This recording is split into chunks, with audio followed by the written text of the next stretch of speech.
Hi guys, in this video I am going to explain you the other parts of the drafting. In the first video I have explained you from 1 to 8 topics. In this video I am going to tell you about the 9 to 21 topics of the drafting. So come and let's know about the 9th one, that is the operative part of the drafting. That is, after the receipt of consideration, the next step is putting the property in the possession of the vendee with full rights giving to the vendee, like the word signifying the complete, absolute and accurate delivery of the property to the vendee. Here the words are used like grant, confirm, appoint, convey. These are used. Let's take an example of a transfer of property where we use the operative part, generally written as the vendor both hereby transfer grant onto the purchaser. That means transferring the rights from the vendor to the purchaser. ఎవరైతే కొనుక్కుంటున్నారో so ఒక land ప్రాపర్టీని వాళ్ళకి ఈ seller నుంచి పర్చేసర్కి rights అనేది transfer చేయడం జరుగుతుందని ఈ ఆపరేటివ్ పార్ట్లో మెన్షన్ చేయడం జరుగుతుంది. Next coming to the description of the property. Description of the property situated to get the identification. Indian registration act ప్రకారం complete details of the land అనేది ఇవ్వాలి. ఇస్తేనే మనకి రిజిస్ట్రేషన్ అనేది ప్రాసెస్ కంప్లీట్ అవుతుంది, లేదంటే అవ్వదు. So next step, coming to the map are plan. The description of the property which we have mentioned in the class relating to that we have to create a plan, and it has to be mentioned like the building, that is the property delineated on the plan annexed here to and thereby surrounded by a red colored boundary line. అంటే ఇప్పుడు మనం ఒక property మనం ఏదైతే mention చేసామో అక్కడ house number, street number situated on the north side of the road అని ఏదైతే ప్రాపర్టీ మెన్షన్ చేసామో దానికి క్లియర్గా ఒక బౌండరీ లైన్ అన్నట్టు ఒక ప్లాన్ అనేది క్రియేట్ చేయాలి. ఆ ప్లాన్ని క్రియేట్ చేసి అది అటాచ్ చేయడం. ఈ మ్యాప్లో మనం మెన్షన్ చేసిన డీటెయిల్స్ ప్రకారం ఇప్పుడు మన బౌండరీ లైన్, మన ఏరియా ఎక్కడి వరకు సరౌండ్ అయింది అనేది ఒక రెడ్ కలర్ బౌండరీ లైన్తో ఇచ్చామనుకోండి. అప్పుడు సైడ్స్ సరౌండింగ్స్లో మన చుట్టుపక్కల వాళ్ళ డీటెయిల్స్ కూడా, అంటే ఈస్ట్ సైడ్ ఎవరు ఉన్నారు, నార్త్ సైడ్ ఎవరు ఉన్నారు, సౌత్ సైడ్ ఎవరు ఉన్నారు, వెస్ట్ సైడ్ ఎవరు ఉన్నారు, వాళ్ళ డీటెయిల్స్ కూడా మనం మెన్షన్ చేసినట్లయితే క్లియర్గా మన లొకేషన్ అనేది ఐడెంటిఫై చేయడానికి అవుతుంది. సో ఈ మ్యాప్ అనేది చాలా ఇంపార్టెంట్, అండ్ ఇది అటాచ్ చేస్తే కానీ మన రిజిస్ట్రేషన్ అనేది కంప్లీట్ అవ్వదు. Coming to the next step, all estate class. ఈ ఆల్ ద ఎస్టేట్ క్లాస్ అనేది చాలా లెంతీ వన్. ఇది మనకి under section 8 of transfer of property act 1882 ప్రకారం ఉంటుంది. The transferor, all the estate clause which purports to convey all the rights, estate, claim and demand of all the parties in the premises. ఇది క్లియర్గా ఏదైతే parties ఉన్నారో, ఈ అంటే ఇప్పుడు ఒక ట్రాన్స్ఫరర్ ఉన్నారు, ఆ ట్రాన్స్ఫరర్ అంటే ఎవరైతే ప్రాపర్టీ అనేది వేరే వాళ్ళకి ట్రాన్స్ఫర్ చేస్తున్నారో, అంటే ఎవరైతే తీసుకుంటున్నారో వాళ్ళ పేరు ట్రాన్స్ఫరీ. వాళ్ళ పేరు పైన ట్రాన్స్ఫర్ చేస్తున్నప్పుడు అన్ని రకాలుగా ఎస్టేట్, రైట్స్, టైటిల్, డిమాండ్స్ అనేది వాళ్ళకి ట్రాన్స్ఫర్ చేస్తున్నామని ఈ ప్రాపర్టీలో క్లియర్గా మెన్షన్ చేయడం జరుగుతుంది. ఈ ఆల్ ద ఎస్టేట్ క్లాస్ అనేది కొన్ని డీడ్స్లో మెన్షన్ చేయలేము. ఎలాంటి డీడ్స్ అంటే 5 టైప్స్ ఉన్నాయి. అందులో first trust deed, lease deed, deed of power of attorney, ordinary contracts and ordinary అగ్రిమెంట్స్లో ఈ ఆల్ ద ఎస్టేట్ క్లాస్ అనేది యూజ్ చేయడం. ఇది ఒక standardized clause, almost all the డాక్యుమెంట్స్లో ఫార్వర్డ్ అవుతుంది, కానీ ఎక్సెప్ట్ ఈ 5 డాక్యుమెంట్స్ డీడ్స్లో మాత్రం అప్లికబుల్ అవ్వదు. Reservation is a newly created thing out of the property granted. అంటే ఇప్పుడు కొన్ని రైట్స్ అనేది తనకు తను రిజర్వ్ చేసుకొని పెట్టుకోవడం అనేది రిజర్వేషన్. ఫర్ ఎగ్జాంపుల్ లీజ్ డీడ్లో the right of entry, the right of friend and the right of way. అంటే ఇప్పుడు ఓనర్కి ఎప్పుడైనా రైట్స్ ఉంటాయి ఆ ప్లేస్లోకి వెళ్ళడానికి, రెంట్స్ కలెక్ట్ చేసుకోవడానికి, అలాంటి కొన్ని రైట్స్ అనేది రిజర్వ్ చేసుకొని పెట్టుకోవడం, ఇవి రిజర్వేషన్స్ అంటారు. Now coming to the exceptions. Exception is the accepted out of the thing granted and they must be in existence at the time of the grant, and such as, అంటే ఇప్పుడు కొన్ని rights అనేది accepted. Land అనేది మనము తనకి sale చేసిన తర్వాత the right of mining under the surface of that land, అంటే ఇప్పుడు మైనింగ్ రైట్స్ అనేది తనకి తను ఎక్సెప్ట్ చేసుకున్నాడు. ఇలాంటి ఎక్సెప్షన్స్ ఏదైతే ఉంటుందో క్లియర్గా డీడ్లో ముందే మెన్షన్ చేయాలి. ఇప్పుడు ఒకవేళ మెన్షన్ చేయకపోతే ఆ రైట్స్ అనేది ఆల్రెడీ ట్రాన్స్ఫర్ చేసినట్టు అర్థమవుతుంది. సో క్లియర్గా డీడ్లో ఎక్సెప్షన్స్, రిజర్వేషన్స్ అనేది మెన్షన్ చేస్తేనే అవి అప్లికబుల్ అవుతాయి. డీడ్లో మెన్షన్ చేయకపోతే అవి అప్లికబుల్ అవ్వదు. Now coming to habendum. Habendum is to have and to hold.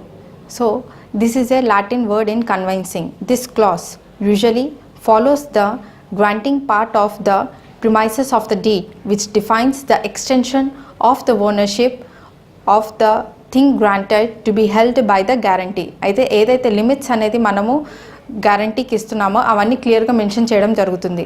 ఇది ఒక standardized clause. So habendum and the all estate clause must be same. We should see that there is no inconsistency between the habendum and the all the estate clause. ఇవి రెండు same అవుతేనే deed అనేది valid అవుతుంది, లేదంటే deed void అవుతుంది. Now coming to convenience. What is a convenient? Convenient means it is a contract, stipulation or grant by an agreement.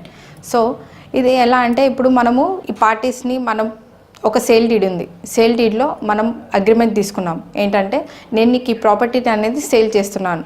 So ఇక్కడ మనం ఏమేమి సేల్ చేస్తున్నాం?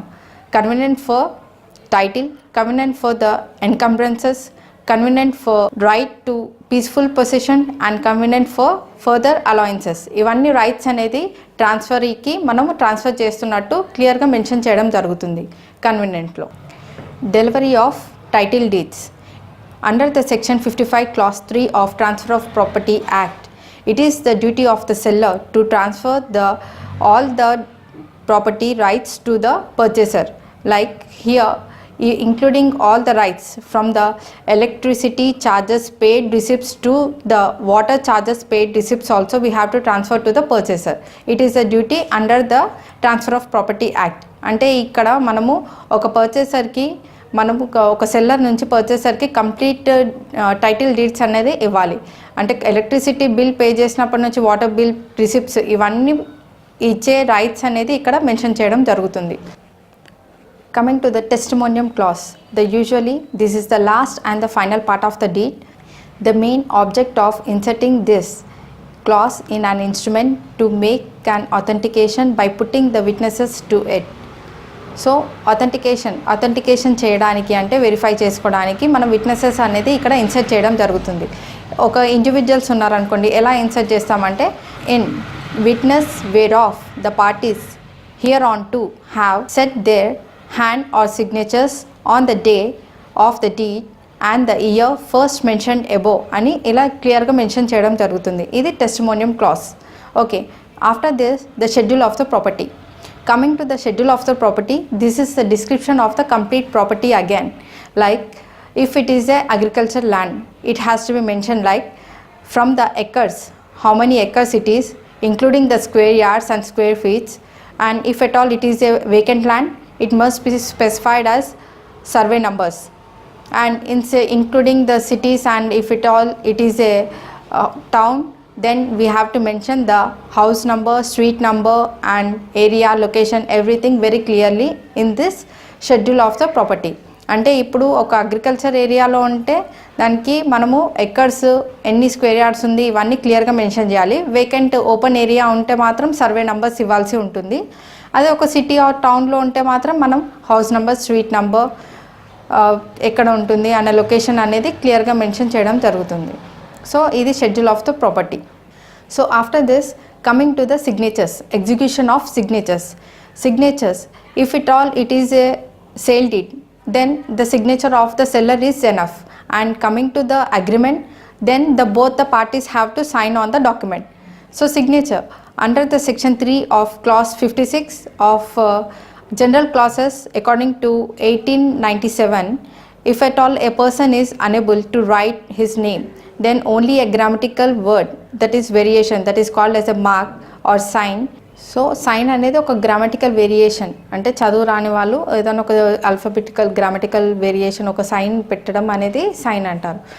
So coming to the supreme court, signature అని ఎప్పుడు అంటారంటే ఒక person తన నేమ్ అనేది కంప్లీట్గా రాస్తే అది సిగ్నేచర్ అవుతుంది. So if at all A person తను అసలు ఇల్లిటరేట్, ఏమి సైన్ చేయలేడు, తన పేరు కూడా రాయలేకపోతే అప్పుడు తన లెఫ్ట్ హ్యాండ్ థంబ్ ఇంప్రెషన్ అనేది ఇవ్వచ్చు, అది సిగ్నేచర్ అవుతుంది. మనం డాక్యుమెంట్లో పార్టీ సిగ్నేచర్ అవసరం ఉన్నప్పుడు ఇల్లిటరేట్ అవుతే లెఫ్ట్ హ్యాండ్ థంబ్ ఇంప్రెషన్ అనేది తీసుకోవచ్చు. Attestation, the document which require the attested have to be attested by 2 witnesses who has seen the executed sign or affix a mark on the instrument. It is not necessary that the witnesses have to sign at the same time. It can be signed at any time by two different witnesses.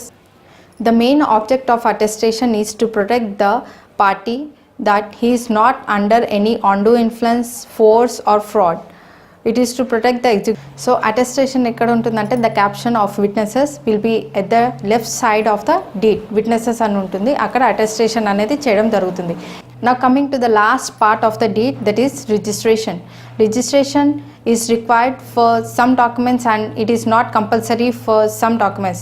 So under section 17 and 18 of a registration act, it is clearly mentioned for which documents it is required for registration and which is not.